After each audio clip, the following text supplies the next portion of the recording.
যারা কুফরি করেছে এতে কিছু আসে যায় না, তাদের জন্য এতে পার্থক্য নেই। আপনি তাদেরকে সতর্ক করেন আর না করেন, তারা ঈমান আনবে না। আল্লাহ কেন বলছেন যে রাসূল সাল্লাল্লাহু আলাইহি সাল্লামের দাওয়ার ফলে কোনো পরিবর্তন আসবে না আর তারা ঈমানও আনবে না? কারণ রাসূল সাল্লাল্লাহু আলাইহি সাল্লাম ইতিমধ্যেই মক্কার 13 বছর সম্ভাব্য সকল পন্থায় দাওয়া দিয়ে গেছেন। ইসলাম গ্রহণের সকল সুযোগ তাদেরকে দেওয়া হয়েছে। তারা জানে ইসলাম সত্য, তবুও তা প্রত্যাখ্যান করেছে। আল্লাহ সম্পূর্ণ মক্কি কোরআনে বারবার এটি প্রমাণ করেছেন। একটা সময়ে এমনকি তারা কোরআন শুনতেও রাজি ছিল না এবং রাসূল সাল্লাল্লাহু আলাইহি সাল্লামকে হত্যার চেষ্টা করেছিল। সুতরাং এই মুহূর্তে তারা নিজেরাই নিজেদের ভাগ্য সিলমোহর করে ফেলেছে। আল্লাহ বলেননি যে তিনি তাদের মুসলিম হওয়ার সক্ষমতা কেড়ে নিয়েছেন, বরং তারা নিজেরাই আজীবন কাফের থাকার সিদ্ধান্ত নিয়েছে। এখন আল্লাহ সেই বিষয়ে মন্তব্য করছেন, খাতামাল্লাহু আলা কুলুবিহিম ওয়া আলা সামঈহিম ওয়া আলা আবসারিহিম গিশাওয়া। সেই কাফেরদের সম্পর্কে বলা হচ্ছে আল্লাহ তাদের হৃদয় ও কানে মোহর মেরে দিয়েছেন, আর তাদের চোখে রয়েছে পর্দা, তাদের দৃষ্টিতে রয়েছে আবরণ। তো তাদের হৃদয় আবৃত, তাদের কান আবৃত এবং তাদের দৃষ্টি আবৃত। তারা সম্পূর্ণরূপে আবৃত এবং সিলমোহরযুক্ত। ওয়ালাহুম আযাবুন আযীম, আর তাদের জন্য রয়েছে মহাশাস্তি। এটি কাফের, অবিশ্বাসী এবং রাসূল সাল্লাল্লাহু আলাইহি সাল্লামের শত্রুদের সম্পর্কে ব্যাখ্যা। এখন দ্বিতীয় প্রকারের লোকদের কথা আসছে। ومن الناس من يقول آمنا بالله وباليوم الآخر وما هم بمؤمنين। এটা দ্বিতীয় প্রকারের অবিশ্বাসীদের বর্ণনা। আল্লাহ বলেছেন, মানুষদের মধ্যে একটি শ্রেণী রয়েছে যারা বলে আমরা আল্লাহ ও আখিরাতে বিশ্বাস করি, কিন্তু তারা মোটেই ঈমানদার নয়। তারা মুখে বলে, কিন্তু তারা মোটেই ঈমানদার নয়। প্রথম শ্রেণী ছিল আল্লাযীনা কাফারু, যারা অবিশ্বাস করে। দ্বিতীয় শ্রেণীকে বলা হচ্ছে তারা মোটেই বিশ্বাস করে না। শুনতে প্রথম শ্রেণীর মতোই মনে হচ্ছে, কারণ কারো সম্পর্কে আপনি যখন বলেন তারা বিশ্বাস করে না, শুনে মনে হয় যে তারা অবিশ্বাস করে। কিন্তু আল্লাহ হুবহু একই ভাষা ব্যবহার করেননি। তিনি বলেছেন, না, তারা বিশ্বাসের দাবি করে, কিন্তু আসলে তারা মোটেই বিশ্বাস করে না। ইউখাদিউনা আল্লাহ ওয়াল্লাযীনা আমানু ওয়া মা ইয়াখদাউনা ইল্লা আনফুসাহুম ওয়া মা ইয়াশউরুন। তারা আল্লাহকে প্রতারিত করতে চায়, তারা আল্লাহ এবং ঈমানদারদেরকে ধোঁকা দিতে চায়, আর তারা আসলে নিজেদেরকে ছাড়া অন্য কাউকে প্রতারিত করছে না। ওয়া মা ইয়াশউরুন, অথচ তারা এটা বুঝতেও পারে না। ফি কুলুবিহিম মারাদুন ফাযাদাহুমুল্লাহু মারাদা। তাদের হৃদয়ে একটি রোগ রয়েছে, তাদের হৃদয়ে একটি ব্যাধি রয়েছে। ফাযাদাহুমুল্লাহু মারাদা, আর আল্লাহ সেই রোগ আরো বাড়িয়ে দিয়েছেন। এখন আমি আপনাদের উদ্দেশ্যে কিছু প্রশ্ন করছি। প্রথমত, তারা আল্লাহ এবং ঈমানদারদের বোকা বানানোর চেষ্টা করছে, কিন্তু তারা শুধু নিজেদেরকেই বোকা বানাচ্ছে, কিন্তু তারা কেবল নিজেদেরকেই প্রতারিত করছে। প্রশ্ন হলো, তারা কিভাবে তাদেরকে প্রতারিত করছে? আল্লাহ তা বলেননি। তিনি শুধু বলেছেন তারা তাদের প্রতারিত করার চেষ্টা করছে, কিন্তু কিভাবে, এই প্রশ্নের উত্তর দেননি, তাই না? দ্বিতীয়ত, তিনি বলেছেন তাদের অন্তরে একটি রোগ রয়েছে এবং আল্লাহ সেই রোগকে আরো বাড়িয়ে দিয়েছেন। রোগটি কি এবং কিভাবে তা বাড়িয়েছেন তিনি তা বলেননি। তিনি শুধু বলেছেন এটাই তাদের অবস্থা এবং তারা তা বুঝতেও পারছে না। তৃতীয়ত, তিনি বলেছেন ইযা কিলা লাহুম লা তুফসিদু ফিল আরদ ক্বালু ইন্নামা নাহনু মুসলিহুন। যখন তাদেরকে বলা হয় পৃথিবীতে বিশৃঙ্খলা সৃষ্টি করো না, পৃথিবীতে সমস্যা তৈরি করো না, তারা বলে আমরা তো শুধু শান্তি স্থাপনকারী, আমরা তো শান্তির পক্ষে কাজ করছি। লক্ষ্য করুন, মুনাফিকদের একটি অদ্ভুত নীতি ছিল। তারা বলতো, আমি তো ভেবেছিলাম ইসলাম শান্তির ধর্ম, তাই মক্কাবাসীদের সাথে শান্তিপূর্ণ সমাধানের উদ্দেশ্যে আমাদের আলোচনা করা উচিত। হ্যাঁ, আমি জানি তারা কিছু কাজ করেছে, কিন্তু তা এতটা খারাপ নয়। তারা তো আমাদেরই ভাই, তাহলে আমরা আবার যুদ্ধে যাচ্ছি কেন? যুদ্ধের কি দরকার? যুদ্ধ তো খারাপ জিনিস। আল্লাহ কি যুদ্ধ অপছন্দ করেন না? আর গোপনে তারা কুরাইশদের সাথে চুক্তি করত ও মুসলিমদের ক্ষতি করতে চাইত। যখন তাদেরকে জিজ্ঞেস করা হয় তোমরা কি করছো, মদিনার সরকারকে বিপদগ্রস্ত করছো কেন, রাসূল সাল্লাল্লাহু আলাইহি সাল্লামকে পেছন থেকে ক্ষতি করতে চাইছো কেন? না না না, আমরা শুধু শান্তি চাই, আমরা জনগণের মঙ্গলের জন্য এটা করছি, আমরা বৃহত্তর কল্যাণের জন্য এমনটা করছি। তারা ভীরুতা থেকে এমনটা করছে, কিন্তু এটাকে জনসেবা হিসেবে উপস্থাপন করছে। ইন্নামা নাহনু মুসলিহুন আলা ইন্নাহুম হুমুল মুফসিদুন। জেনে রাখো, তারাই সমস্ত বিশৃঙ্খলা সৃষ্টি করছে। ওয়ালাকিন লা ইয়াশউরুন, কিন্তু তারা তা বুঝতে পারে না। ওয়াইদা কিলা লাহুম আমিনু কামা আমানান নাস। যখন তাদেরকে বলা হয় ঈমান আনো, যেভাবে মানুষ ঈমান এনেছে, অর্থাৎ মুনাফিকদের যখন জিজ্ঞেস করা হয় তোমাদের ইসলাম বা ঈমান কেন সেসব লোকদের মতো নয় যারা আন্তরিকভাবে বিশ্বাস করে, নবীজির অনুসরণ করে, তাকে সন্দেহ করে না, এটাই হলো ঈমানের প্রকৃত রূপ। তোমরা ঈমানের দাবি করো, কিন্তু তাদের মতো আচরণ করো না। কেন তোমরা তোমাদের সামনে উপস্থিত এই আদর্শ মানুষগুলোর মতো হতে পারছো না? তারা ঈমানে তোমাদের চেয়ে এগিয়ে, তাদের মতো হও। তারা বলে আনুমিনু কামা আমানাস সুফাহা। তারা জবাব দেয়, আমাদের কি এই ইডিয়টগুলোর মতো ঈমান আনতে বলছো? সুফাহা বা মূর্খরা যেভাবে বিশ্বাস করে তাদের কথা হলো, তুমি কি চাও আমি তাদের মতো ঈমান আনি? মক্কায় তার ভালো ব্যবসা ছিল, তার ভালো একটি ঘর ছিল, একটি সুন্দর পরিবার ছিল, তার বাণিজ্য ছিল, সে এই সব কিছু রেখে মদিনায় চলে এসেছে। এখন সে গৃহহীন, একজন মুহাজিরদের সাথে থাকছে, তার নিজেদের খাবারই জোটে না, তার উপর তার গোটা পরিবার এখন ঘর ছাড়া। সে তো আসলে একজন জিনিয়াস। তুমি কি চাও আমি তাদের মতো হই? এই দৃষ্টান্ত তুমি আমার সামনে দিচ্ছ? আমি জীবন উপভোগ করতে চাই। তারা মক্কা থেকে হিজরতকারী সাহাবীদের দেখে বলতো, এই লোকগুলো বেশ বোকা, এরা এগুলো করে নিজেদের জীবন নষ্ট করেছে, আর এখন আমাদের জীবনও কঠিন করছে। পরবর্তীতে কোরআনে অন্যত্র তারা বলবে, এরা আমাদের জন্য অর্থনৈতিক বোঝা, কেন এদের সাথে আমাদের সম্পর্ক করতে হবে? তো তাদের মানসিকতা ছিল এরকম। তাই যখন তাদেরকে বলা হয় তাদের মতো হও, তারা বলে, না ধন্যবাদ, এরা কারো রোল মডেল হতে পারে না, এরা বুদ্ধিমান লোক নয়। আলা ইন্নাহুম হুমুস সুফাহা, প্রকৃতপক্ষে তারাই হলো নির্বোধ। ওয়ালাকিন লা ইয়ালামুন, কিন্তু তারা জানেও না। ওয়া ইযা লাকুল লাযিনা আমানু ক্বালু আমান্না, যখন তারা ঈমানদারদের সাথে সাক্ষাৎ করে, তো যখন তারা প্রকাশ্যে মুসলিমদের সাথে মিলিত হয়, তারা বলে, অবশ্যই আমরাও মুসলিম, আমরাও বিশ্বাস করি। ওয়া ইযা খালাউ ইলা শায়াতিনহিম, কিন্তু যখন তারা তাদের শয়তানদের কাছে ফিরে যায়, অর্থাৎ তাদের গোপন পরামর্শদাতা, শয়তান বলতে বোঝাচ্ছে না যে তারা জিনদের সাথে গোপন বৈঠক করে। কোরআনে আল্লাহ বলেছেন, জিনদের মধ্যেও শয়তান থাকে, মানুষদের মধ্যেও শয়তান থাকে, এরা হলো মানুষ শয়তান। তারা তাদের সত্যিকার মিত্রদের কাছে যায়, সেখানে তারা বৈঠক করে আর বলে, ইন্নামা নাহনু মুস্তাহজিউন, আমরা শুধু উপহাস করছি। ইন্না মাআকুম ইন্নামা নাহনু মুস্তাহজিউন, আমরা আসলে তোমাদের সাথেই আছি। আমরা সেই বৈঠকগুলোতে যাই প্রদর্শনের জন্য যে আমরা মুসলিমদের সাথে রয়েছি, কিন্তু আমাদের আনুগত্য আসলে তোমাদের প্রতি।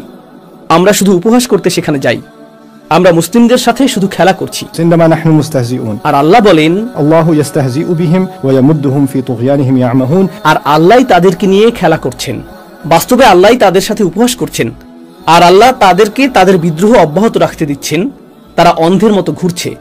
আর ইয়ামাউন না বলে ইয়ামাহুন শব্দটি ব্যবহৃত হয়েছে, যা কৌতূহল জাগ্রতকারী। ইয়ামাউন অর্থ তারা দৃষ্টিশক্তিতে অন্ধ, আর ইয়ামাহুন অর্থ হৃদয়ের অন্ধত্ব। সুতরাং তারা অন্ধের মতো ঘুরে বেড়াচ্ছে, তারা নিজেরাও জানে না যে তারা অন্ধের মতো ঘুরছে। ওকে, এখানে এই সব কিছু পরস্পর সম্পর্কযুক্ত, কারণ তথ্যগুলো পরিমাণে বেশি মনে হলেও সবকিছু একত্রে সংযুক্ত হয়ে মিলিত হচ্ছে। উলাইকা আল্লাযীনা ইশতারাউ আদ-দালালাতা বিল হুদা ফামা রাবিহাত তিজারাতুহুম ওয়া মা কানু মুহতাদিন, তারা সেই লোক যারা হিদায়াতের বিনিময়ে পথভ্রষ্টতা ক্রয় করেছে। তাদের কাছে হিদায়াত ছিল, তারা তা পরিত্যাগ করেছে এবং পরিবর্তে পথভ্রষ্টতা গ্রহণ করেছে। তাদের এই ক্রয়, তাদের ব্যবসা তাদের জন্য কোনো লাভ বয়ে আনেনি। এটি একটি লাভজনক ব্যবসা ছিল না, আর তারা শুরু থেকেই হিদায়াতের প্রতি অঙ্গীকারবদ্ধ ছিল না। এখন আমি আপনাদের সাথে কিছু সংক্ষিপ্ত নোট শেয়ার করব, যা আমি ব্যাখ্যা করতে চাই। প্রথম বিষয়, আমি আপনাদের বলেছিলাম যে তাদের মধ্যে এমন লোক রয়েছে যারা বলে তারা বিশ্বাস করে, কিন্তু প্রকৃতপক্ষে তারা মোটেই বিশ্বাস করে না। 8 নম্বর আয়াতে এখানে আল্লাহ নিজেই জবাব দিচ্ছেন। প্রশ্ন আসে, তারা মোটেই বিশ্বাস করে না বলতে কি বোঝানো হয়েছে? কিভাবে কেউ বলতে পারে যে বিশ্বাস করে অথচ সে মোটেই বিশ্বাস করে না? কিভাবে আমরা তা জানবো? আল্লাহ নিজেই 14 নম্বর আয়াতে তা ব্যাখ্যা করেছেন। 14 নম্বর আয়াতে তিনি বলেন, যখন তারা মুমিনদের সাথে সাক্ষাৎ করে তখন তারা বলে আমরা বিশ্বাস করি, কিন্তু যখন তারা গোপনে তাদের শয়তান নেতাদের কাছে যায় তখন তাদেরকে কি বলে? আমরা শুধু মজা করছিলাম, অর্থাৎ আমরা মোটেই বিশ্বাস করি না। তারা তা নিজেরাই স্বীকার করে। তো আল্লাহ তা প্রকাশ করে দিয়েছেন এবং পরবর্তীতে ব্যাখ্যা করেছেন। প্রসঙ্গত, তারা শুধু মুখেই ঈমানের কথা বলে, কিন্তু তাদের গোপন বৈঠকগুলো সম্পর্কে তোমরা জানো না, আল্লাহ তা জানেন। তো আল্লাহ পর্দার আড়ালে ঘটে যাওয়া বিষয়গুলো উন্মোচন করেছেন। তারপর স্মরণ করে দেখুন, তারা বলেছিল তারা আল্লাহকে বোকা বানানোর চেষ্টা করে, তারা আল্লাহ ও ঈমানদারদের প্রতারিত করার চেষ্টা করে, কিন্তু তারা নিজেদের ছাড়া অন্য কাউকেই প্রতারিত করছে না। ঠিক একইভাবে তারা যখন ফিরে এসে বলে আমরা শুধু মজা করছিলাম, এটা আমাদের মনের কথা না, জবাবে আল্লাহ বলেন তারা নিজেদের ছাড়া কাউকেই প্রতারিত করছে না। এরপর শেষে আল্লাহ বলছেন, না, তারা কারো প্রতি উপহাস করছে না, বরং আল্লাহই তাদেরকে উপহাস করছেন। তারা নিজেদেরকেই বোকা বানাচ্ছে এবং তারা নিজেরাই এই উপহাসের লক্ষ্যবস্তু। এখানে সবচেয়ে কৌতূহল জাগ্রতকারী উদাহরণ হলো, আল্লাহ বলেছেন তাদের হৃদয়ে একটি রোগ রয়েছে এবং আল্লাহ তাদের রোগকে আরো বৃদ্ধি করেন, আল্লাহ তাদের রোগকে বাড়িয়ে দেন, তাই না? তাদেরকে বলা হয় তোমাদের জন্য উত্তম আদর্শ রয়েছে, তাদের অনুসরণ করো। যদি কারো মনে কিছুটা হলেও খারাপ লাগে, আমরাও তাদের মতো হওয়া উচিত। আমি জানি না কেন আমি তাদের মতো নই। তারা এটাও বলতে পারে যে আমার আরো ভালো করা উচিত, আমি সর্বোচ্চ চেষ্টা করব। কিন্তু কেউ যখন তার রোগে এতটাই অগ্রসর হয়ে যায় যে যখন অনুকরণীয় আদর্শ হওয়ার যোগ্য কোনো মানুষকে দেখে, তখন সেই মানুষের কাছ থেকে অনুপ্রাণিত হয়ে আরো উত্তম হওয়ার পরিবর্তে তার নীতি হয় আক্রমণই সর্বোত্তম প্রতিরক্ষা। নিজের দুর্বলতা স্বীকার করার পরিবর্তে সে এই রোগে এতটাই আক্রান্ত যে সে আদর্শ মানুষটির উদ্দেশ্যে বলে, এই বোকাকে, একে অনুসরণ করব, মাফ করো, ধন্যবাদ, তোমার হেদায়েত তোমার কাছেই রাখো।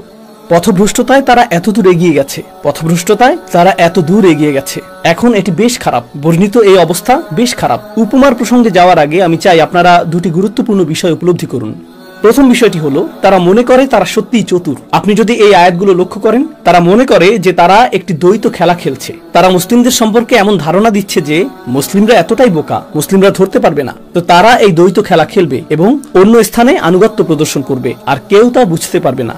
তারা খুব চতুর, তারা অতি চালাক ও কূটকৌশলপূর্ণ। নিজেদের সম্পর্কে এটাই তাদের ধারণা। আর আল্লাহ বারবার বলছেন, বাস্তবে প্রকৃত বোকা তারাই আসলে উপহাসের কেন্দ্রবিন্দু। তারা তা দেখতেও পায় না। সুতরাং প্রথম পরিহাসের বিষয় হলো, তারা এক অর্থে অন্ধ, এক অর্থে বোকা, কিন্তু একমাত্র তারা নিজেরাই এটা জানে না, তাদের কোনো ধারণাই নেই। এখান থেকে পাওয়া এটি একটি উল্লেখযোগ্য বিষয়।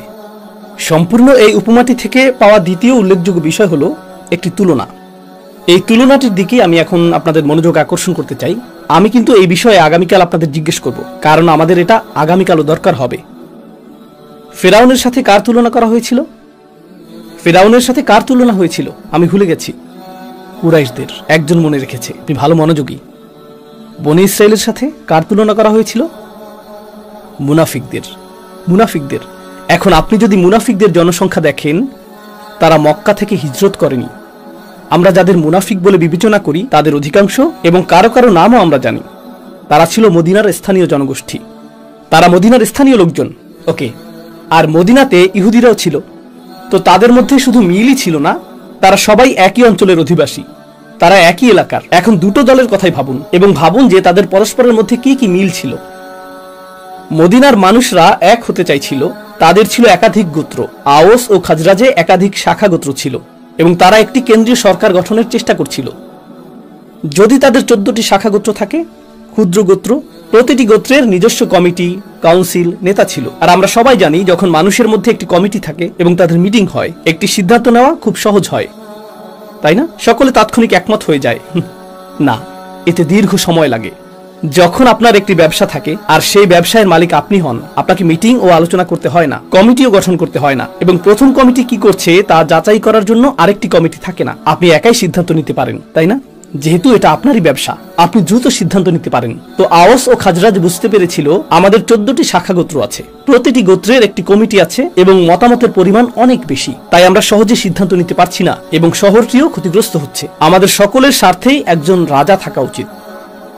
ফলে আমরা একতাবদ্ধ হব, ইউনাইটেড স্টেটস অফ মদিনার ঐক্যবদ্ধ গোত্রসমূহ, এবং আমাদের একজন রাজা থাকবে। ওকে। আর রাসূল সাল্লাল্লাহু আলাইহি ওয়াসাল্লামের আগমনের আগে আব্দুল্লাহ ইবনে উবাইরই আসলে রাজা হওয়ার কথা ছিল, কিন্তু তারা এমন একজন নেতা চাইছিল যে মদিনাবাসীদের উদ্দেশ্যগুলোকে সুসংহত করবে। এটা ইসলামের আগে। এখন অন্যদিকে সেখানে ইহুদিরা ছিল এমন সম্প্রদায় যাদের প্রত্যেক প্রজন্মে একজন নবী দেওয়া হয়েছিল। একটি বর্ণনায় রাসূল সাল্লাল্লাহু আলাইহি ওয়াসাল্লাম আমাদের বলেছেন, কুল্লামা হালাকা নাবিয়্যুন খলাফা নাবিয়্যুন, একজন নবী মারা গেলে অন্যজন তার স্থলাভিষিক্ত হতেন। কুরআনও বলছে, কাফাইনা আলা আসারিহিম বিরুসুলিনা, আমি রাসূল প্রেরণ করেছি শিকলের করার মতো, একজন নবী, এরপর আরেকজন, এরপর আরেকজন, এরপর আরেকজন। উদাহরণস্বরূপ আমাদের জানা গল্পেও ইব্রাহিম আলাইহিস সালাম, এরপর ইসহাক আলাইহিস সালাম, এরপর ইয়াকুব আলাইহিস সালাম, এরপর ইউসুফ আলাইহিস সালাম, কি ঘটছে? একের পর এক, একের পর এক। জাকারিয়া আলাইহিস সালাম, ইয়াহইয়া আলাইহিস সালাম, ঈসা আলাইহিস সালাম, একের পর এক, একের পর এক।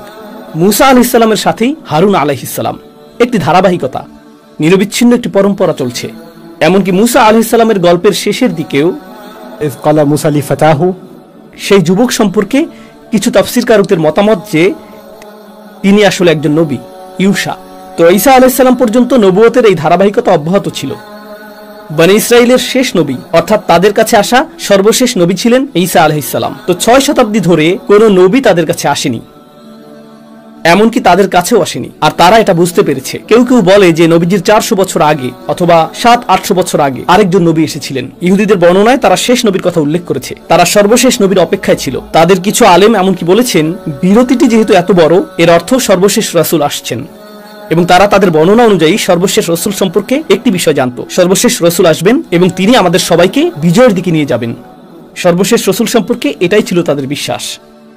এখন তাদের অনেকেই, মূলত তাদের কিছু ইতিহাসবিদ বিশ্বাস করত যে তিনি মদিনায় আসবেন। তাই কিছু ইহুদি পরিবার মদিনায় চলে এসেছিল, কারণ তারা তাদের বর্ণনাগুলো থেকে জেনেছিল যে শেষ নবী এখানেই আসবেন এবং তিনি বিজয়ের পথে তাদেরকে নেতৃত্ব দেবেন। মদিনার জনগণ এবং ইহুদিদের মধ্যে কোথায় মিল ছিল? তারা উভয়ই ঐক্যের প্রতীক, একটি নেতৃত্বের প্রত্যাশা করছিল, যিনি তাদেরকে বিজয় এনে দেবেন, তাদেরকে রক্ষা করবেন, তাই না?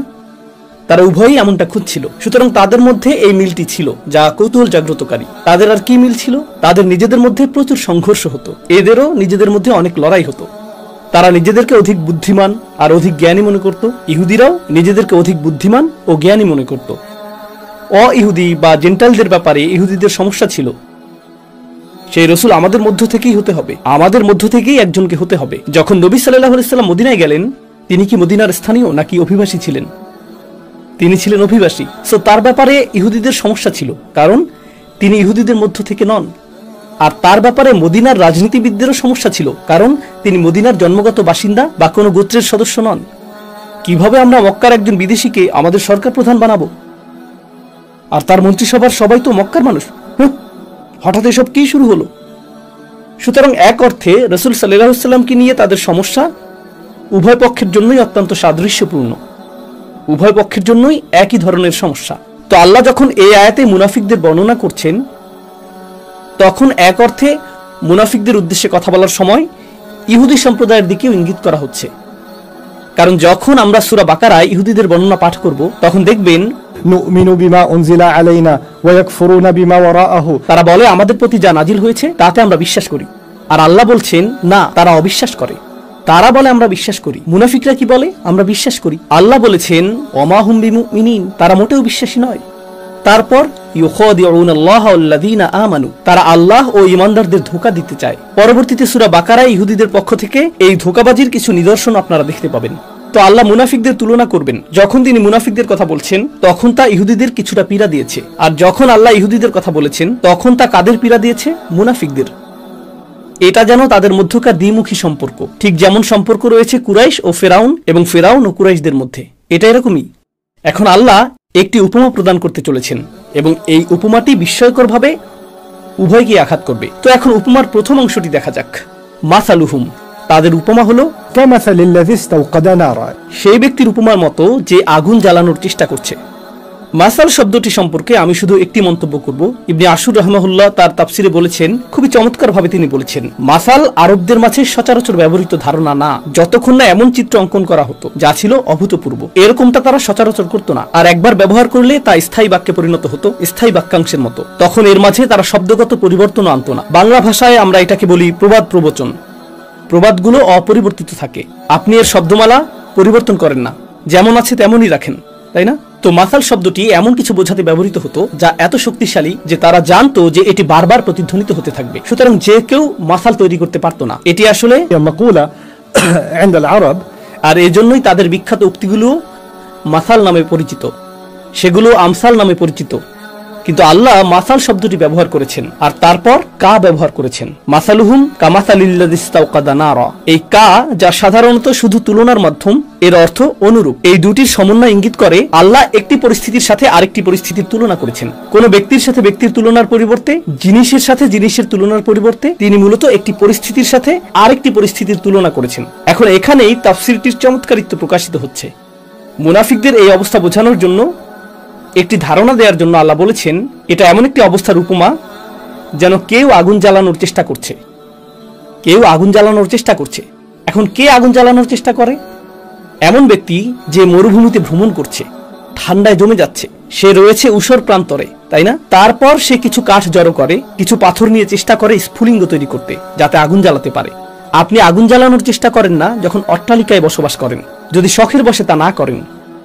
সভ্যতার মধ্যে বসবাস করলে আপনি আগুন জ্বালানোর চেষ্টা করেন না। অনর্থক কেউ রাস্তার মাঝখানে আগুন জ্বালানোর চেষ্টা করে না। এমন কিছু দেখলে পুলিশ ডাকুন, তাই না?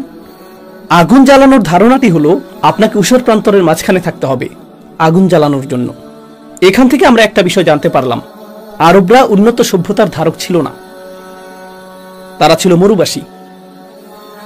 রোমান সাম্রাজ্যের মাঝে আপনি এই উদাহরণ দিবেন না, তাদেরকে আগুন জ্বালানোর কথা বলতে হবে না, কারণ তাদের উন্নত শহর, স্থাপত্য, রাস্তার বাতি রয়েছে। পারস্য সভ্যতার এই উদাহরণের প্রয়োজন নেই, চীনা সভ্যতারও প্রয়োজন নেই। কিন্তু আপনি যদি আরবদের আগুন জ্বালানোর কথা বলেন, তারা বলবে, ও হ্যাঁ, আমি মরুভূমিতে বাস করি, আমি এটা সব সময় করি, গত সপ্তাহে আমি পথ হারিয়ে ফেলেছিলাম, আমাকে। তারা এর সাথে পরিচিত, তাই না? আমাদের জন্য উদাহরণটি জ্বালানি তেলের উদ্দেশ্যে কারো পেট্রোল পাম্পে যাওয়ার মতো। ও, এই ভোগান্তির কথা আমি বুঝি। আরবরা এর সাথে সরাসরি পরিচিত। আমি আপনাদের বলেছি এখানে উপমার দুটি আঘাত রয়েছে। একটি আঘাত করেছে ইহুদিদের এবং এটা আঘাত করছে মুনাফিকদের। আগুন জ্বালানোর চেষ্টার সাথে ইহুদিদের বিশেষ সম্পর্ক রয়েছে, আর তা হলো মুসা আলাইহিসসালামের ঘটনা। যখন তিনি মরুভূমিতে ভ্রমণ করছিলেন, তার পরিবার তখন ঠান্ডায় কাঁপছিল এবং অন্ধকার হয়ে এসেছিল। তিনি আগুন জ্বালানোর চেষ্টা করলেন, কিন্তু পারলেন না। তখন তিনি দূরে আগুন দেখতে পেলেন।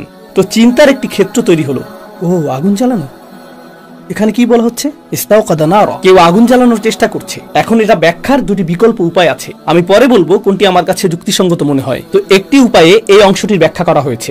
এই ব্যক্তি কে যে আগুন জ্বালানোর চেষ্টা করছে?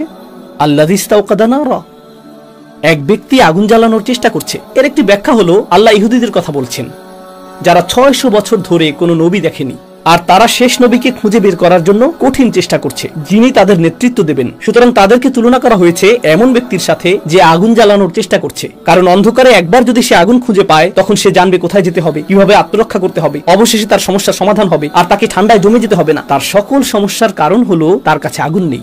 ঠিক যেমন ইহুদিরা ভাবছিল যে আমাদের সকল সমস্যার কারণ হলো আমাদের নেতা নেই, শেষ নবী এখনো আসেননি। অন্যদিকে মদিনার লোকেরাও কি নেতা খুঁজছিল না? আর প্রসঙ্গক্রমে আপনার কাছে যখন আগুন থাকে, আপনি কি পথ দেখান না? কল্পনা করুন, একদল মানুষ গোটা পরিবার সহ সেখানে রয়েছে, তারা ঠান্ডায় কাঁপছে, আর আপনার কাছে যদি আলো না থাকে, আপনি তো সমস্যায় পড়বেনই, তাই না? তো একবার আলো পেলে আপনি সবাইকে নেতৃত্ব দিতে পারবেন। সুতরাং যে আগুন জ্বালায় সে তাদের নেতৃত্ব দিতে পারে। তো উভয় পক্ষই আগুন জ্বালানোর চেষ্টা করছে। উপমাটি বোঝার জন্য এটি একটি উপায়। এই উপমাটি বোঝার আরেকটি উপায় হলো স্বয়ং রাসূল সাল্লাল্লাহু আলাইহি সাল্লামকে বিবেচনা করা। কুরআন অবতীর্ণ হওয়ার আগে তিনি মক্কা শহরের সাথে সম্পৃক্ত ছিলেন এবং মানুষের কল্যাণে গভীরভাবে নিবেদিত ছিলেন, কিন্তু তবুও এটি তাকে হতাশ করছিল। এক পর্যায়ে তিনি শহর থেকে দূরে গুহায় দীর্ঘ সময় কাটাতে লাগলেন। আর আপনাদের মধ্যে যারা উমরা বা হজ করেছেন এবং সেই পাহাড়ে ওঠার সুযোগ পেয়েছেন যেখানে তিনি সময় কাটাতেন, শুধু ভাবুন সেখানে উঠতে কত পরিশ্রমের প্রয়োজন। এখন সেখানে সিঁড়ি রয়েছে, তখন তো কোনো সিঁড়িও ছিল না। সেখানে উঠতে এবং কয়েকদিন সেখানে থাকতে কি পরিমাণ শারীরিক পরিশ্রমের প্রয়োজন। আর তার স্ত্রী তার জন্য খাবার নিয়ে আসতেন। স্ত্রী হিসেবেও তিনি কত চমৎকার, রাদিয়াল্লাহু আনহা। আপনি উপরতলায় রয়েছেন আর বললেন খানা লে আও, আর তিনি বললেন হ্যাঁ, নিজে এসে নিয়ে যাও, রান্নাঘর নিচে।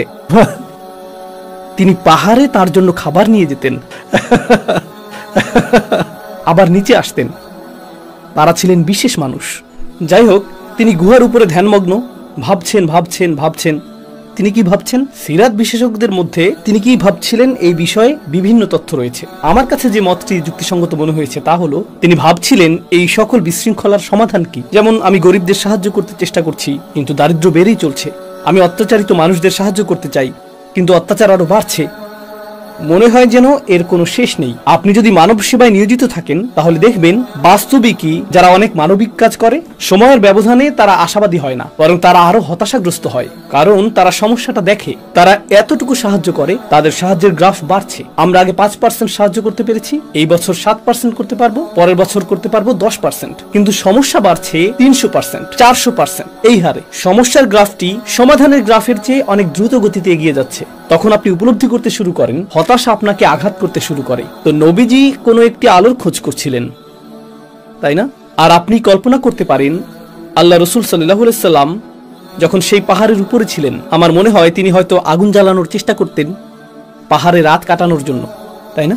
তো এই উপমাটির একাধিক টার্গেট রয়েছে। আর যখন তিনি সেই আগুন জ্বালালেন, এখন ভাবুন তো কুরআনের বর্ণনা অনুযায়ী নবীজির সাথে আর কোন ব্যক্তির তুলনা করা যায়? মুসা আলাইহিস সালাম। মুসা আলাইহিস সালামও আগুন জ্বালানোর চেষ্টা করেছিলেন। তখন তিনি দূরে আলো দেখতে পেলেন। যখন তিনি সেখানে পৌঁছলেন, তিনি খুঁজছিলেন নার। নার অর্থ কি? আগুন। কিন্তু তার পরিবর্তে তিনি যা পেলেন তা হলো নূর। তার পরিবর্তে তিনি সেখানে পেলেন আলো, অর্থাৎ হিদায়াত। নূর হলো হিদায়াতের প্রতীক। আপনি যদি এই উপমাটি লক্ষ্য করেন, مثلهم كمثل الذي استوقد نارا فلما أضاءت ما حوله ذهب الله নূরিহিম, আল্লাহ তাৎক্ষণিক নার থেকে নূরে পরিবর্তন করলেন। কারণ উভয় অনুসন্ধানেই আগুন জ্বালানো হচ্ছে, কিন্তু শেষ পর্যন্ত আপনি যা পেয়েছেন তা নার নয়, বরং নূর। আপনি পেয়েছেন আলো, তাই না? তো এভাবেও চমৎকার ভাবে এই বিষয়টাকে চিন্তা করা যায়। আমি এই মতের পক্ষে যে উপমাটি রাসূল সাল্লাল্লাহু আলাইহি সাল্লামের প্রতি ইঙ্গিত করছে। আমি আপনাদেরকে নিয়ে একসাথে উপমাটিতে অগ্রসর হব এবং সর্বোচ্চ চেষ্টা করব আপনাদেরকে প্রদর্শন করার জন্য যে এই উপমায় আল্লাহ আমাদের জন্য কি বার্তা দিচ্ছেন। তো রাসূল সাল্লাল্লাহু আলাইহি সাল্লাম সমাধান খুঁজছিলেন, আর ফেরেশতা জিবরিল আলাইহিস সালাম এসে তাকে নূর অর্থাৎ কোরআন প্রদান করলেন। কোরআনকে নূর হিসেবে বর্ণনা করা হয়েছে, তাই না? فآمنوا بالله ورسوله والنور الذي أنزلنا। এখন রাসূল সাল্লাল্লাহু আলাইহি সাল্লামের কাছে আলো রয়েছে। এখন তিনি যখন সেই আগুন জ্বালালেন, فلما أضاءت ما حوله। আর যখন সেই আগুন তার চারপাশে সবকিছু আলোকিত করলো, সবকিছু আলোকিত করলো। লক্ষ্য করুন, কোরআনের ভাষাটি এত চমৎকার। আল্লাহ এখানে বলেননি ফালাম্মা নাওয়ারাত মা হাওলাহু, যখন তা আলোকিত করলো। আলোকিত করার জন্য ব্যবহৃত আরবি শব্দ হলো نورت or أنارت। কিন্তু আল্লাহ বলেছেন আদাআত। ইদাআতে উত্তাপের উপাদান রয়েছে, নূরে উত্তাপ নেই। কিন্তু দও হলো আলোর জন্য ব্যবহৃত আরেকটি শব্দ। দিয়া শব্দটিও এটা থেকে এসেছে। বাংলাতে আমরা জিয়া আঙ্কেল বলে থাকি। জিয়া আর দিয়া একই শব্দ, বাংলাতে আমরা উচ্চারণটাকে পরিবর্তন করে ফেলেছি। তো দও অর্থ হলো আলো, তবে উত্তাপ সহ আলো। যেমন হুয়াল্লাযী জাআলাশ শামসা দিয়াআন ওয়াল কমারা নূরান। তাহলে উত্তাপ কিসের প্রতিনিধিত্ব করে? আল্লাহর বাণী আসলো, কিন্তু আল্লাহর বাণীতে সতর্কবাণীও রয়েছে, তীব্রতা রয়েছে, ঠিক মরুর সূর্যের জ্বলন্ত উত্তাপের মতো, তাই না? তো এটি আলোকিত করলো। প্রসঙ্গক্রমে মরুর সূর্য অন্য যে কোনো সূর্যের চেয়ে পরিষ্কার, যেখানে সবকিছু পরিষ্কার দৃশ্যমান হয়ে যায়। সুতরাং আদাআত মা হাওলাহু অর্থ হলো এটি তার চারপাশের সবকিছুকে সম্পূর্ণরূপে আলোকিত করে। আসুন দৃশ্যপটটি অনুসরণ করে অগ্রসর হই। কেউ একজন আগুন জ্বালানোর চেষ্টা করছে। শুধু যে আগুন জ্বলে উঠলো তা নয়, বরং এটি একটি অস্বাভাবিক ধরনের আগুন। এর চারপাশের সবকিছু সম্পূর্ণরূপে আলোকিত হয়ে উঠলো। আদাআত মা হাওলাহু।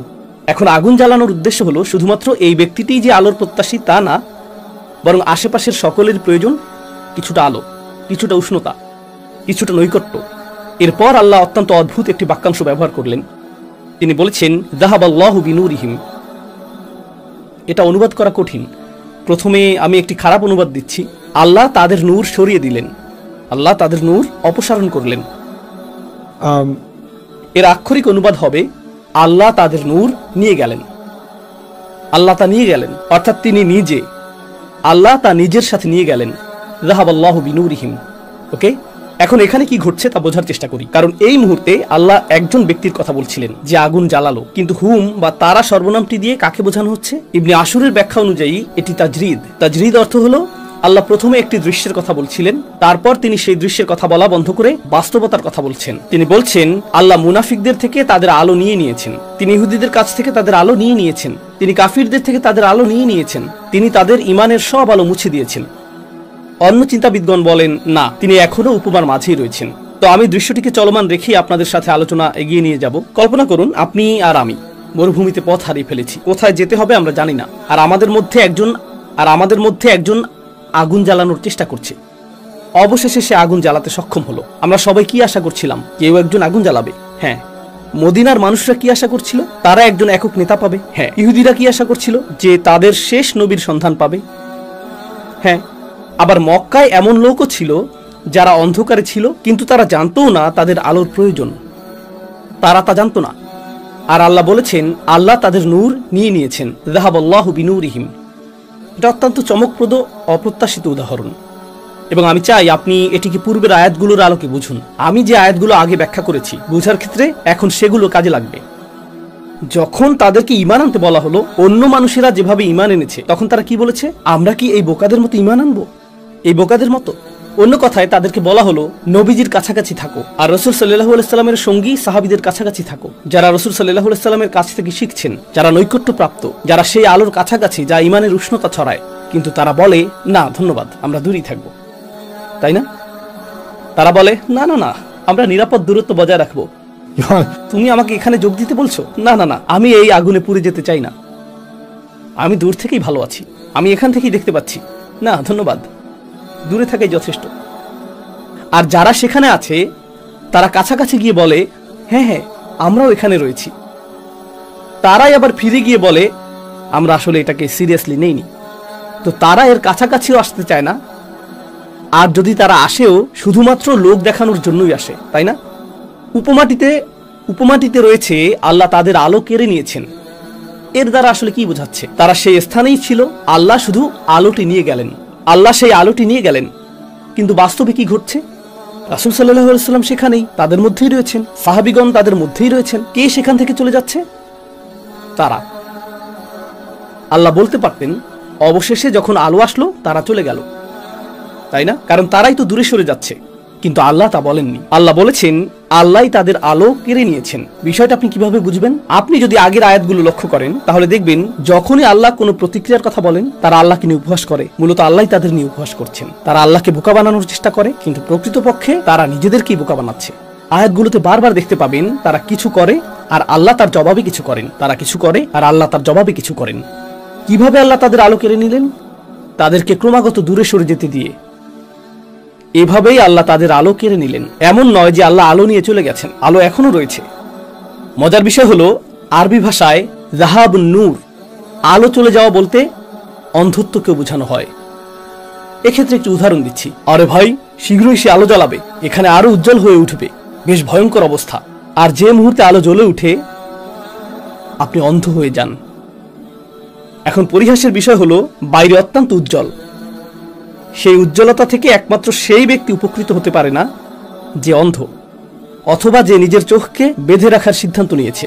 আল্লাহ একটি খুবই দুঃখজনক বাস্তবতা বর্ণনা করেছেন। তুমি রাসূল সাল্লাল্লাহু আলাইহি সাল্লামের সাহচর্যে রয়েছো, তুমি সেই সাহচর্যে রয়েছো, আর আল্লাহ তোমাকে সেই আসরে নিয়ে এসেছেন। আল্লাহ রাসূল সাল্লাল্লাহু আলাইহি সাল্লামকে মক্কায় এনেছেন, আল্লাহ রাসূল সাল্লাল্লাহু আলাইহি সাল্লামকে মদিনায় এনেছেন, যাতে তুমি তার নিকটবর্তী হতে পারো। বাকি মানব জাতির তুলনায় তুমি আলোর অধিক নিকটবর্তী। এই আলো তোমারই পাবার কথা ছিল। মদিনার প্রতিটি ব্যক্তির, মক্কার প্রতিটি ব্যক্তির এই আলো তাদেরই পাওয়ার কথা ছিল। এটি ছিল তাদের জন্য আল্লাহর একটি বিশেষ উপহার, যা আল্লাহ রোমানদের দেননি, যা আল্লাহ পারস্যবাসীদের দেননি, যা আল্লাহ কাউকেই দেননি, কিন্তু আল্লাহ তাদেরকে দিয়েছিলেন।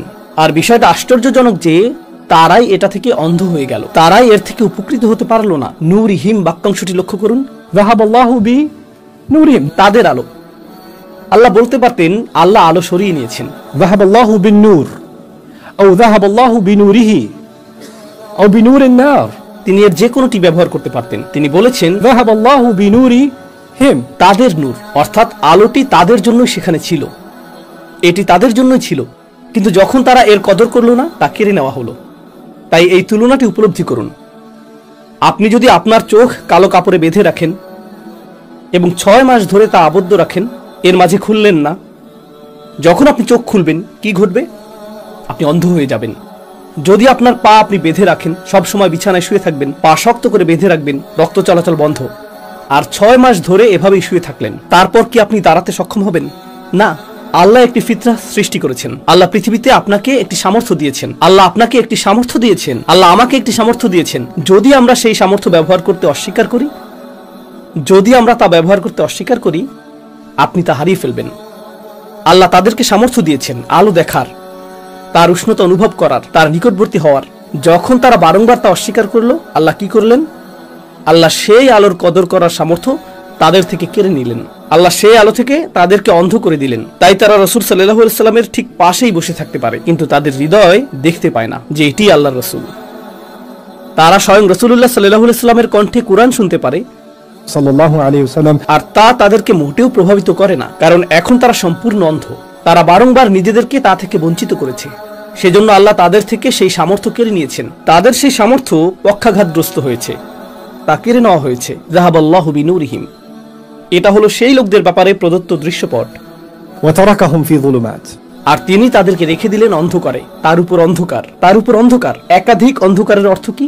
যদি আলোটি এখানে থাকে, আমি ঠিক এখানে দাঁড়িয়ে আছি, আর আমি দূরে সরে যেতে থাকি, তাহলে কি ঘটবে? আমি কি যাব উজ্জ্বলতার দিকে নাকি অন্ধকারের দিকে? আমি আরো আরো আরো অন্ধকারে যাচ্ছি। অর্থাৎ তারা নবীজি থেকে আরো আরো আরো দূরে সরে যাচ্ছে। আল্লাহ তাদেরকে আরো আরো আরো দূরে অন্ধকারে ছেড়ে দিচ্ছেন। চমকপ্রদ একটি বিষয় হলো, আল্লাহ এই কথাটি এই প্রথম বলছেন না, তিনি ইতিমধ্যে এটি বর্ণনা করেছিলেন যখন এর আগে কাফিরদের সম্পর্কে বলেছেন। তিনি ইতিপূর্বে এই কথা বলেছেন। আমি আয়াতটি আপনাদের সামনে পাঠ করছি। إن الذين كفروا سواء عليهم أأنذرتهم أم لم تنذرهم لا يؤمنون ختم الله على قلوبهم وعلى سمعهم وعلى أبصارهم غشاوة। তিনি কাফেরদের এই অবস্থাটি বর্ণনা করেছিলেন। আর এখন মুনাফিকরা তারা যতই দূরে সরে যাচ্ছে, ততই কাফেরদের নিকটবর্তী হচ্ছে। আপনি যদি মুমিন ও রাসূল সাল্লাল্লাহু আলাইহি ওয়াসাল্লাম থেকে দূরে সরে যান, তাহলে কার নিকটবর্তী হবেন? কাফেরদের, যাদের চোখের উপর রয়েছে অন্ধকারের পর্দা। ওয়ালাহুম আযাবুন আযীম, সুতরাং অবিশ্বাস্য ভঙ্গিতে এই চিত্রটি অঙ্কিত হয়েছে। আর এই চিত্রের সবচেয়ে চমৎকার অংশগুলোর একটি হলো এই বাক্যাংশটি, فلما أضاءت ما حوله যখন তা তার চারপাশকে আলোকিত করল। রাসূল সাল্লাল্লাহু আলাইহি সাল্লাম নিজেই হিদায়াতের সন্ধান করছিলেন। আল্লাহ বর্ণনা করেছেন, ওয়াজাদাকা দাল্লান ফাহাদা, তিনি আপনাকে পেয়েছিলেন পথ সম্পর্কে অনবহিত, এরপর হিদায়াত দিলেন। সুতরাং আল্লাহ তার রাসূল সাল্লাল্লাহু আলাইহি সাল্লামকে হিদায়াত দিলেন, কিন্তু আল্লাহ শুধু তাকে হিদায়াতই দেননি, তিনি তাকে এমন কিছু দিয়েছিলেন যা তার চারপাশ আলোকিত করে। কিন্তু আল্লাহর আলোর ব্যাপারে উল্লেখযোগ্য বিষয় হলো আল্লাহু মুতিম্মু নূরিহি, আল্লাহ তার আলোকে পরিপূর্ণ করতে থাকেন। 23 বছরের মধ্যে সমগ্র আরব আলোকিত হয়ে গিয়েছিল এবং কয়েক বছর পর পারস্য আলোকিত হতে শুরু করলো, এরপর রোম আলোকিত হতে শুরু করলো, ভারত আলোকিত হতে শুরু করলো, এরপর আফ্রিকা, ইউরোপ, অস্ট্রেলিয়া এবং দক্ষিণ পূর্ব এশিয়া। এই আলো ছড়িয়ে পড়তে এবং ছড়িয়ে পড়তেই থাকলো। বিশ্বের শত কোটি মানুষ এই আলোর আওতায় আসলো, আর যারা এই আলোর সবচেয়ে নিকটবর্তী ছিল তাদের কেউ কেউ ছিল অন্ধ। এটা কি বিস্ময়কর না? যাহাবাল্লাহু বিনূরিহিম। একটি কবিতা এসেছে, আল আকলু আকলান, সম্ভবত ইমাম রাগিব আল আসফাহানি এই কবিতাটি উদ্ধৃত করেছেন। বুদ্ধিবৃত্তি দুই প্রকার, চিন্তা শক্তি দুই প্রকার। তার মতে এর মধ্যে একটি হলো كما ضوء الشمس لا تنفع أو لا ينفع إذا ضوء العين ممنوع, আর এগুলো হলো মাতবুউন ও মাসমুউন। তার মতে একটি আলো বা বুদ্ধিবৃত্তি আছে যা আপনি শিখে থাকেন। যেমন একটি শিশু বেড়ে ওঠে, সে আপনাকে বলতে শুনে বাবা বাবা বাবা, অবশেষে সে বলতে শুরু করে বাবা। আপনি বলেন মামা মামা মামা, অবশেষে সে বলে মামা। এটি শিশুর মনের বিকাশ, এটি মাসমুউ। এছাড়া আরেক ধরনের বুদ্ধিবৃত্তি রয়েছে যাকে বলে মাতবুউ, অর্থ আল্লাহ মানুষের তাবিয়াতে কিছু দিয়ে দেন, সেটি হলো ফিতরা, সেই আলো যা আল্লাহ আমাদের সকলকে দিয়েছেন, তাই না? সুতরাং তিনি বলেন কোনো উপকারিতা নেই। فلا ينفع المسموع إذا لم يكن مطبوع. তিনি বলেন নতুন জিনিস শেখার মধ্যে কোনো উপকারিতা নেই যদি আপনার ভেতরে যে আলো রয়েছে তাকে আপনি হত্যা করেন। আর তিনি এটা কিসের সাথে তুলনা করেছেন? এটা সূর্যের আলোর মতো, যা কারো উপকারে আসে না যদি তার চোখে আলো না থাকে। كما ضوء الشمس لا ينفع إذا ضوء العين ممنوع. তাই না? এটাই আল্লাহর আলো। কোরআন আসলো, আর এর সবচেয়ে নিকটবর্তী মানুষেরা তাদের কারো কারো অন্তর ছিল আবদ্ধ, ফলে তারা এর থেকে উপকৃত হতে পারেনি। সুতরাং এই সব কিছু ইতিহাস, কিন্তু আপনার ও আমার জন্য শিক্ষণীয় বিষয় কি? বিস্ময়কর এই উপমা, অবিশ্বাস্য এই উপমাটির মধ্যে। এই উপমার উদ্দেশ্য হলো ইসলামের সাথে আমাদের সান্নিধ্য, ইসলামের সাথে আমাদের সামাজিক সান্নিধ্য, মসজিদে উপস্থিত হওয়া, কোরআনের হালাকাগুলোতে উপস্থিত থাকা, এমন স্থানে থাকা যেখানে ইসলাম প্রতিধ্বনিত হয়, যেখানে আল্লাহর আলো উপস্থিত। এগুলো যথেষ্ট নয়।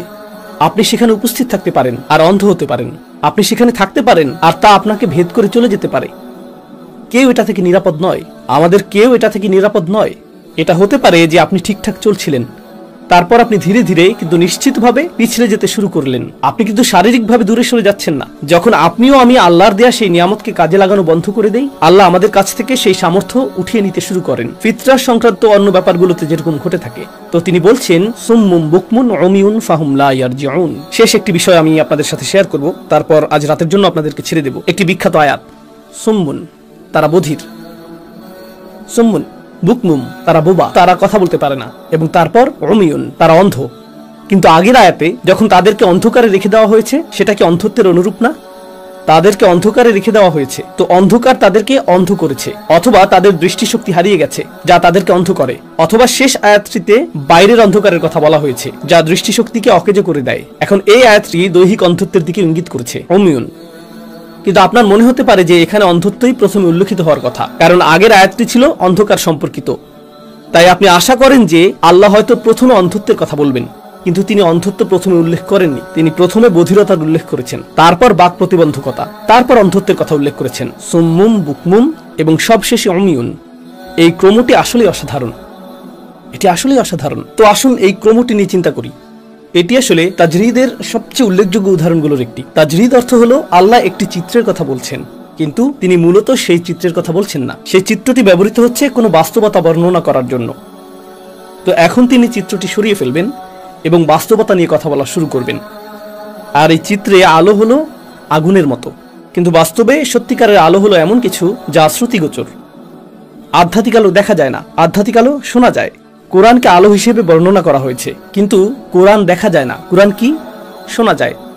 সুতরাং আধ্যাত্মিক জগতে আসলে চূড়ান্ত আলো হলো যা কানে প্রবেশ করে।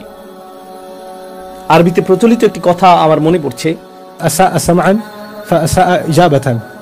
যখন আপনি খারাপ কিছু শুনেন তখন আপনি জবাবও দেন খারাপভাবে। আপনারা জানেন যাদের বধিরতা আছে তাদের স্পষ্টভাবে কথা বলতে কষ্ট হয়, কথা বলার ক্ষেত্রে তাদের সমস্যা নেই, তাদের সমস্যা শুধু কানে, কিন্তু তারা স্পষ্টভাবে কথা বলতে পারে না। কেন? কারণ তারা যেহেতু সঠিকভাবে শুনতে পায় না, তারা জানেই না যে কোন শব্দ উচ্চারণ করতে হবে, সুতরাং তারা কখনো শিখতেই পারে না সঠিকভাবে শব্দ উচ্চারণ কিভাবে করতে হয়। যখন আপনি কোনো বধির ব্যক্তিকে কথা বলতে শোনেন, আপনি ভাবেন তার কি কথা বলারও সমস্যা আছে? না, আসলে শোনার সমস্যাই কথা বলার সমস্যায় পরিণত হয়েছে। তাই আল্লাহ উল্লেখ করেছেন সুম্মুম, আর এরপরে তিনি উল্লেখ করেছেন বুকমুম, তাদের কথা বলার অক্ষমতা, তাই না? আর আধ্যাত্মিক অর্থে তারা আল্লাহর বাণী গ্রহণ করেনি, আর যেহেতু তারা আল্লাহর বাণী গ্রহণ করেনি, ফলে তারা সঠিকভাবে এর জবাব দেয়নি। আমরা এই বাক্যাংশটির আরেকটু গভীরে যাব। আল্লাহর বাণী না শোনা এটা প্রথম অপরাধ। একথা বোঝা সবচেয়ে সহজ। আল্লাহ বলেন তাদের মতো হইও না যারা শোনে, ওয়াহুম লা ইয়াসমাউন, তারা বলে আমরা শুনি কিন্তু আসলে তারা শুনে না, তাই না? ওয়াহুম লা ইয়াসমাউন। তো এটা একটা সমস্যা। কিন্তু দ্বিতীয় আরো গুরুতর সমস্যা হলো সমাজে সবসময় বিদ্যমান থাকবে ইনফ্লুয়েন্সার এবং অনুসারী। এখানে যারা তরুণ, আমি যখন ইনফ্লুয়েন্সার এবং অনুসারীদের কথা বললাম, সাথে সাথে তোমাদের মাথায় ইনস্টাগ্রাম, টিকটক ইত্যাদি চলে এসেছে, তাই না? কিন্তু এই প্রযুক্তির আগেও পৃথিবীতে সবসময় ইনফ্লুয়েন্সার এবং অনুসারী ছিল। ইনফ্লুয়েন্সার ছিল রেডিওতে, ইনফ্লুয়েন্সার ছিল স্থানীয় মন্দিরে, ইনফ্লুয়েন্সার ছিল গ্রামে, ইনফ্লুয়েন্সার ছিল পরিবারে। সমগ্র মানব ইতিহাসে সবসময় ইনফ্লুয়েন্সার এবং অনুসারী ছিল। এখন কেবল ইনফ্লুয়েন্সার হওয়া সহজতর হয়ে গিয়েছে। আর আপনি যদি নির্বোধ মানুষদের ইনফ্লুয়েন্স করেন, তাহলে আপনি বিশ্বব্যাপী অনেক নির্বোধ অনুসারী জোগাড় করতে পারবেন। সুতরাং বিশ্বব্যাপী আপনি সব মূর্খ মানুষকে একত্রে সংযুক্ত করতে পারবেন এবং সম্মিলিতভাবে তাদের ইনফ্লুয়েন্সার হতে পারবেন, তাই না? আপনি যদি বুদ্ধিমান হন, আপনি অন্য বুদ্ধিমান মানুষদেরকে আপনার অধীনে জড়ো করতে পারবেন, আর আপনি বুদ্ধিমান মানুষদের ইনফ্লুয়েন্সার হতে পারবেন, তাই না? সুতরাং এই প্রবণতা সবসময়ই ছিল। প্রযুক্তি শুধু একটি অনুঘটক মাত্র। প্রযুক্তি এটাকে কেবল দ্রুততর এবং বহুগুণে শক্তিশালী করে তুলেছে, কিন্তু মূল বিষয়টি সবসময় বিদ্যমান ছিল। এখন কোরআন প্রায় ইনফ্লুয়েন্সারদের কথা বলেছে।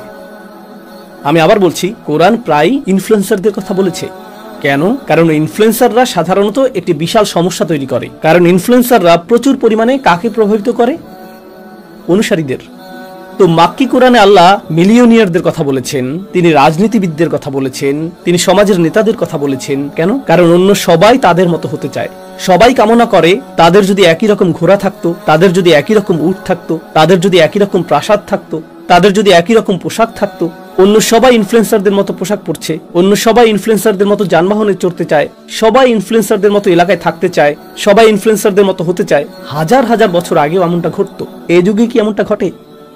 সবাই কোনো না কোনো ভাবে ইনফ্লুয়েন্সারদের অনুকরণ করতে চায়।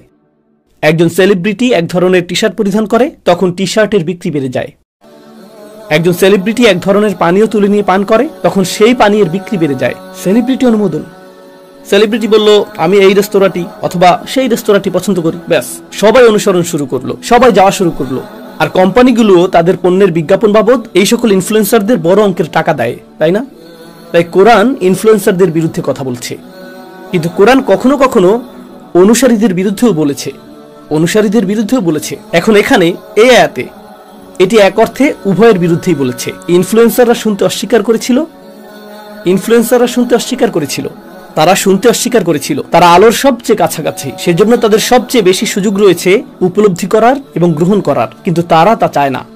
আর যখন তারা তা চায় না, তাদের অনুসারীরা কি করে? অমুক যদি এটা না চায়, আমিও তা চাই না।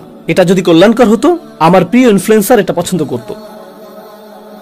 যেহেতু সে এটা শুনতে চায় না, আমিও শুনতে চাই না। এটা কি এ যুগে ঘটে? হ্যাঁ। আপনি যখন নিজের মস্তিষ্ক ইনফ্লুয়েন্সারের হাতে তুলে দেন এবং তার কাছে সমর্পণ করেন, আমার জন্য আপনি চিন্তা করুন স্যার, আমার জন্য আপনি চিন্তা করুন, তখন সে যা মেনে নেয় আপনিও তা মেনে নেন, সে যা প্রত্যাখ্যান করে আপনিও তা প্রত্যাখ্যান করেন। তো আপনি শুনতে অস্বীকার করার সিদ্ধান্ত নেন কারণ সেলিব্রিটি বলেছে, অমুক বলছে, তাই আমি এটা শুনবো না। এখন প্রসঙ্গক্রমে ইনফ্লুয়েন্সাররা বর্তমান সময়ে কখনো কখনো কোরআনের কিছু কথা শুনে এবং তারা এটার সাথে একমত হয়। ও মাই গড, এটা সম্পূর্ণরূপে সত্য। এই কথা যদি বলি, আমি নিশ্চিত যে আমি আর ইনফ্লুয়েন্সার থাকতে পারবো না, কারণ আমার অধিকাংশ অনুসারীরা এটা অনুসরণ করবে না।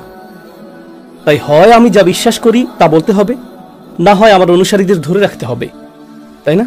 তো তারা কি করে? তারা কি কথা বলে নাকি চুপ থাকে? এমনটা কি বর্তমানে ঘটে যে এরকম ইনফ্লুয়েন্সার রয়েছে যে জানে যে কিছু বিষয়ে তার সোচ্চার হওয়া উচিত, যেমন গণহত্যা, কিন্তু সে যদি কথা বলে সে হয়তো তার অনুমোদন হারাতে পারে, সে হয়তো কন্ট্রাক্ট হারাতে পারে, সে তার পরবর্তী নেটফ্লিক্স সিরিজ বা এই জাতীয় কিছু হারাতে পারে, তাহলে কি করাই উত্তম? চুপ থাকা, প্রসঙ্গ পরিবর্তন করা, এই বিষয়ে কথা না বলা।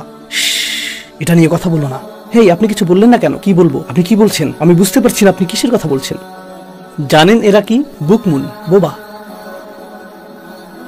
তারা শুনতে চায় না, আবার তারা কিছু বলতেও চায় না, কারণ তারা জানে তারা ইনফ্লুয়েন্সার। তারা যদি মুখ খুলে অন্যরা তা শুনবে, আর তারপর তারা তাদের সকল অনুসারী হারাবে। প্রসঙ্গক্রমে আপনি যদি কোরআন মানেন, তাহলে আপনাকে মানতে হবে যে আপনার নিজের ইনফ্লুয়েন্স অর্থহীন। আপনি শুধুমাত্র আল্লাহ ও তার রাসূল সাল্লাল্লাহু আলাইহি সাল্লামের কাছ থেকে ইনফ্লুয়েন্স গ্রহণ করবেন। তাই আপনি আর নেতা হতে আগ্রহী না, আপনি এখন অনুসারী হতে আগ্রহী। আপনি সেই জীবনটা ত্যাগ করতে চলেছেন, কিন্তু রঙিন সেই জীবনটা ছেড়ে আসা বেশ কঠিন।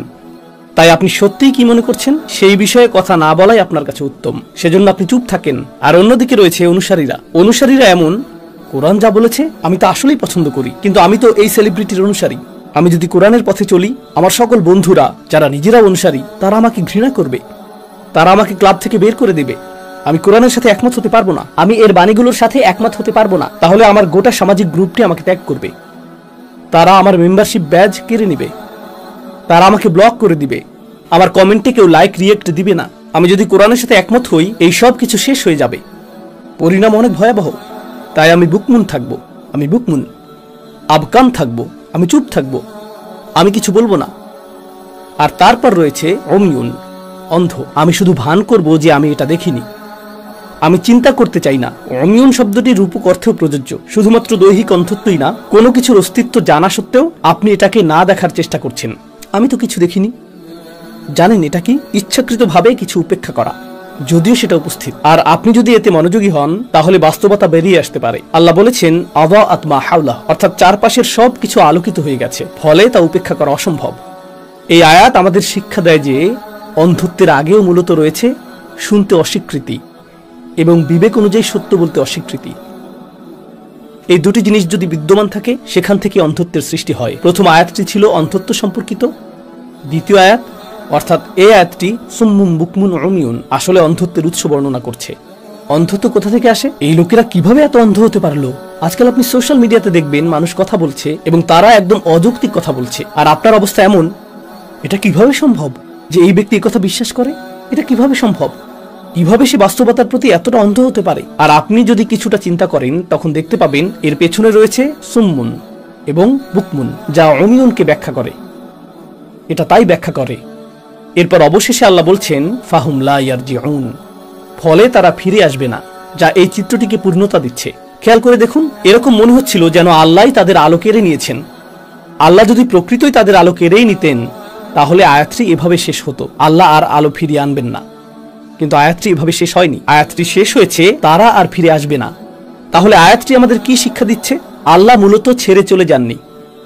আসলে কে ছেড়ে গেছে? তারাই। তবে আল্লাহ তাদেরকে যেতে দিয়েছেন, আর আল্লাহ তাদের থেকে তাদের আলো কেড়ে নেওয়ার অনুমতি দিয়েছেন, কারণ তারা এর কদর করেনি এবং তারা এই আলোর দিকে ফিরেও আসতে চায়নি। আর শক্তিশালী এই চিত্রটি যা আল্লাহ এই আয়াতটিতে এঁকেছেন, তা তাদের সম্পর্কে যারা তাদের বিপদগামিতায় অটল, আল্লাহর হিদায়াত অনুসরণ করতে যারা অস্বীকৃতি জানায়। আল্লাহ আমাদের সবাইকে এর থেকে হেফাজত করুন এবং আল্লাহ আমাদের উপলব্ধি করার ক্ষমতা দিন যে অসাধারণ এই আয়াতটিতে যে ব্যক্তি আগুন জ্বালায় সে হয়তো একজন ব্যক্তি মাত্র, যার অর্থ তারা সবসময় সংখ্যাগরিষ্ঠের বিপরীতে থাকবে। আর যার কাছে আলো আছে, আপনি যখন তার কাছে যান, আপনি জনপ্রিয় কারো কাছে যাচ্ছেন না, আপনি আসলে এমন কিছুর দিকে যান যা অজনপ্রিয়। এটা আপনার পরিবারে অজনপ্রিয়, আপনার সম্প্রদায়ে অজনপ্রিয়, আপনার বন্ধু মহলে অজনপ্রিয়। আপনি শুধু মুসলিম দেশে আছেন বলে এর অর্থ এই না যে ইসলাম সেখানে প্রভাবশালী। গত বছর আমি বেশ কয়েকটি মুসলিম দেশে গিয়েছি, যেখানে অনেক মেয়ে আমার কাছে অভিযোগ করেছে। আমি তাদের জিজ্ঞেস করেছি, মুসলিম হিসেবে তোমাদের জন্য কোন বিষয়টি পালন করা সবচেয়ে কঠিন? তখন তারা বলল, পর্দা করা। তারা সকলেই বোরকা পরিহিত। আমি বললাম, মুসলিম দেশে এটা কঠিন হবে কেন? তোমরা কি বলছো? কেউ যদি অস্ট্রেলিয়া, কানাডা অথবা ফ্রান্সে থেকে এই কথা বলে, তা না হয় মানা যায়। তোমরা কেন বলছো যে এটা কঠিন? তোমরা তো মুসলিম দেশে রয়েছো। তারা বলল, আপনার ধারণা নেই এখানে মেয়েরা পর্দা করার কারণে কত ছেলের উপহাসের শিকার হতে হয়, কত শিক্ষকের উপহাসের শিকার হতে হয় মুসলিম দেশে, আমাদের শিক্ষা প্রতিষ্ঠানগুলোতে। এটাই বাস্তবতা। আর তাদের পরিবারও তাদেরকে উপহাস করে। আমার চাচাতো ভাই বোন, আমার চাচারা, আমার খালারা, আমার দূরবর্তী আত্মীয়রা, আমার বড় ভাই বোন সবাই আমাকে উপহাস করে, কারণ আমি মুসলিম দেশে পর্দা করতে চাই। আমার স্কুলের শিক্ষক, আমার স্কুলের বন্ধুরা সবাই। আমি একাকী, কারণ আমি পর্দা করার ইচ্ছা পোষণ করি, অথবা আমি নামাজ পড়ি, বিরতির সময়ে আমি নামাজ পড়ি, আমি জোহরের নামাজ পড়ি। মুসলিম দেশে দুজন মেয়ে এক কোণে নামাজ পড়ছে, আর গোটা স্কুলের সকল মেয়ে ওই মেয়ে দুটিকে উপহাস করছে, কারণ তারা নাকি চরমপন্থী। আমি যা বলতে চাইছি তা হলো, যারা আলো ধারণ করে হতে পারে সকল স্থানেই তারা সংখ্যালঘু হতে পারে। আর চোখ উন্মুক্ত করাটা কষ্টসাধ্য, এটা অত্যন্ত কষ্টসাধ্য। অন্ধ থাকাটা অনেক সহজ, কান বন্ধ করে রাখাটা অনেক সহজ, এটা অনেক সহজ। কোনো কিছু নিয়ে চিন্তা করা সত্ত্বেও সাহসিকতার অভাবে তা প্রকাশ না করা, এটা প্রকাশ করতে অনেক সাহসিকতার প্রয়োজন। অন্ধত্ব কাটিয়ে উঠতে অনেক সাহসিকতার প্রয়োজন। আলোক সৃষ্টিকারী আগুন জ্বালাতে প্রচেষ্টার প্রয়োজন, এবং এর অনুসরণ করতে প্রচেষ্টার প্রয়োজন। অচল হয়ে থাকাটা সহজ, অন্ধকারে থাকাটা সহজ। আল্লাহ আমাদেরকে তাদের অন্তর্ভুক্ত করুন যারা আলোর দিকে প্রত্যাবর্তন করে এবং এ পথে অবিচল থাকে। বারাকাল্লাহু লি ওয়া লাকুম ফিল কুরআনিল হাকিম ওয়া নাফা'নি ওয়া ইয়্যাকুম বিল আয়াতি ওয়াজ যিকরিল হাকিম।